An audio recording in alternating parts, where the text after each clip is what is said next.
with a little musical performance. And I know we caught you off guard, and you weren't prepared to sing. However, I think I tried to tell you before we went to break that it wasn't the singing that they were booing, it was you, because you just alienated so many people earlier in the show. But isn't that an example, though, of how they would have accepted your music more if they'd accepted you, but you caused that reaction by your hatred to everybody.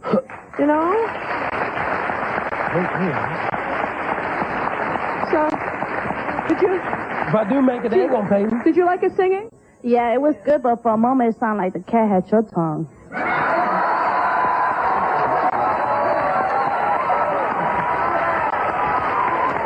all right. That's all right. That was all right. Long as he said it sounds good on national television. Oh, Ira. Ira, I just want to introduce you to I have one person who does two jobs with me, which is makeup artist and wardrobe supervisor. I'd like you to meet Earl.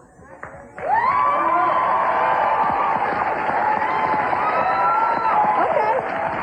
It'll work. That's it. So let's go. Now you had a question for one of our sisters. What do you want? Yeah, I wanted to ask, I think it's Lori, why would you say that about your sister's baby? That's Michelle. Why would you say what you did about your sister's baby? She should have been with a black man. Why? There's too much hate in the world already. Family, people should be with who they want to be with, white, black, Mexican, or whatever. She should have been with a black man. I'm going to tell you the main reason why I don't like white people. Yeah. It's because in the early 70s, the white people came over here and stole the land, America, from the Indians, put them on reservations, oppressed them for years. But in the early 1970s, the government compensated all the Indians, gave them millions of dollars. I want to know where the black people's compensation is. They stole us from Africa, brought us over here, oppressed us, slaved us, hung us. Where's our compensation? You better be glad you're here. I'm sure you'd rather be here than in Africa. Then when we get a black leader like Martin Luther King or Malcolm X, the white man kills them. They don't want the black people to unite. Would you rather be in Africa? They don't want the black people to unite. Would you rather be in Africa or here? They want gang members, black people, to kill each other. We don't need that. All black people need to unite and demand our compensation from the American government. Okay, so then, Michelle. That's for slavery. Okay, one second. Michelle, what are you doing to make it better? Nothing. I need to educate young black people. That's what. Educate them Educate them about their culture and about the civil rights movement and about don't turn against your brother and kill him. Unite. You're turning against your brother. No, I'm not. No, I'm for it. No. My mom is white, and I love her, but she ain't like, my mom is against discrimination. She didn't come from My mom Africa. don't like white people. She does too. Quit. No, you don't. Why she marry a black man? Why she used to be. Hang on, Michelle. Your sister used to be the same, but she changed her thinking. Why is her girlfriend black? My girlfriend. Are you both? Then again, wait a minute. That's right. But wait a minute. But she's such a self-girlfriend. Wait a minute. My girlfriend is not black. My girlfriend is mulatto. Black and white and beautiful. No, you can bring her out and bring her how she's beautiful. You can bring my girlfriend out and you can see this black woman. Hang on one second. Whose girlfriend is this? My woman out. Her girlfriend. Whose girlfriend? Come on out. Yeah, that's my girlfriend. Okay, this is Marcy's girlfriend. Come on out. Join us. Who's that? Yeah. Show your face. Huh? Does she look black? She's mixed. Half black, half white. So are you mixed race also? You can sit for a second. Half black, half white. Okay. So she has no microphone, right? Yeah. Michelle's girlfriend's here? Michelle's girlfriend. What color is she? I don't even...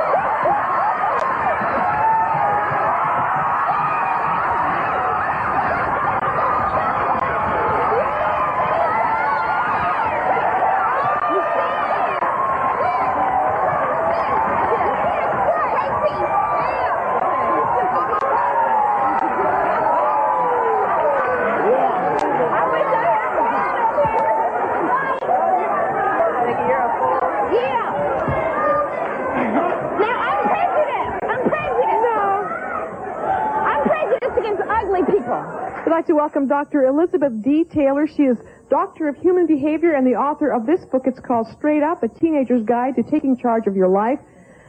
This is, you flew from San Francisco to be here today. Yes, I did. Thank you for that. You know, the person I really, I'd love to talk about Iron, somehow, you know, as bad as it's been, I see something good in him. I think he can do some good. I just think he's misguided. And can he change? Can he change his? I think the change has already begun from what I see. It's already there. It's waiting to emerge. I think that He didn't say anything good today. It was all bad. The changes... It's ready to emerge. Huh? It's ready to emerge. I think it's there. It's waiting to come out. Singing. There's something good. There's something good in you. There's something good in you that wants to come out. Singing is a part of that. What I also want to say, aside from that, is that it seems as though you are getting a lot, and I'm saying this supportedly, not to attack you, this is an observation, that you're getting a lot of attention by doing this. You're enjoying what you're doing here. You're enjoying the attention and all that you're getting. Yes, and I'm enjoying that's letting normal. these people know how I feel forward. And that's very, very normal. I'm not mad about it. If I may finish, please. And it's normal. It's only human to want to have that kind of attention. I also think that you have a need to feel powerful. Power is important for you, and this is how you feel powerful. Right. In my own mind, I'm powerful. Yes. So this is how you feel powerful, right? No, there's many ways I feel powerful. But do you feel powerful here and today, expressing what you're expressing, getting this attention? Does that make you feel powerful? I don't feel like I'm talking to 3 people. Yes. I feel like I'm talking to a big crowd. Yeah, it's gonna make me have a little bit of feeling Does different. it bother you, Iron, the reaction you got from some of the audience people? Don't bother me. Huh? No. What do you want to say to Iron? Yeah. I don't think it's the fact that you all hate white folks, but you hate their actions, and that the white folks are not your enemy. Your only enemy is your own ignorance, not knowing, not having education. You said that you watch Roots. Do you know the purpose of Roots? Do you know the purpose of what that movie is? It's to capitalize, so that you can educate yourself, so you won't have to treat people like no. That's what it is. His enemy. What? The white police officers was his enemy. You He don't was know a me. black man who got almost killed. You don't know me. I used to be just as racist as you was. But I never hurted nobody because I knew that I was more intelligent than that. What changed? You hear me? I don't hate white folks. But when they pick you up, then say that. Iron, they gonna train his ass one day. What you say? He said he used to be the way she is. I want to know what changed him. What made him not want to? Oh, wait, let me give you a mic. We'd love to know what changed you. Vegetation. Let him answer. Let him answer. Hang on. This is important. This is very important. What changed me? The moods of Nat King, Martin Luther King. You hear me? I mean, Nat Turner, my fault. Nat Turner, Martin Luther King, Fannie Lou Hammond, Marcus Garvey. These people changed me. They say it ain't right to hurt nobody. Just 2 wrongs don't make a right, brother. A white man will smack him inside the head and tell you, shut the hell up. Listen, you got a system out here that you can utilize. If you knew anything about law, you can, like you said, the police officer beat you. That's the way a white man wants you to feel, man. He wants you to feel like we got something going for it. You'd have went down there and saw you a lawyer when you go and got you some compensation. They look at you, they're going to say there's a black. Better. Okay, Taylor, can we talk about the sisters for a second? You know, these are 3 girls who are biracial. They have had fist fights in this family over the division. And if anything, I would think that biracial people would be more accepting of both races, but they're really not. It should be. The real issue here is race is part of the issue. What we're seeing here, what we're doing here is we're overemphasizing that is an overall problem. The problem is not all about race.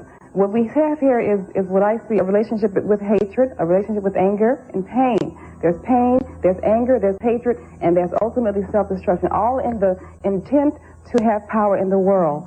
When we talk about biracial people, they're in that place where it's very vague. Our society doesn't support being biracial here. They have a vague place. They're the vague place, and their identity is not clearly defined in this society. And that's where a lot of the problems come up with. So personal pain comes from 4 places.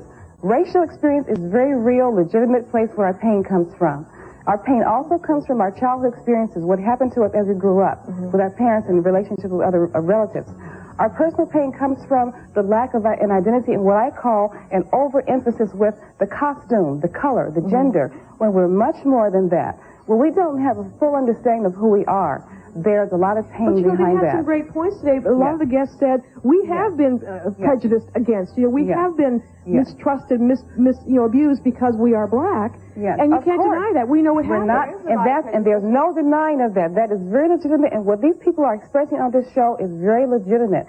There's no sense in denying that. What's happening is that there is an overemphasis on that, because I believe that a lot of the pain comes from not just the race experience, which is one part of it. It comes from those other places that we're not looking at.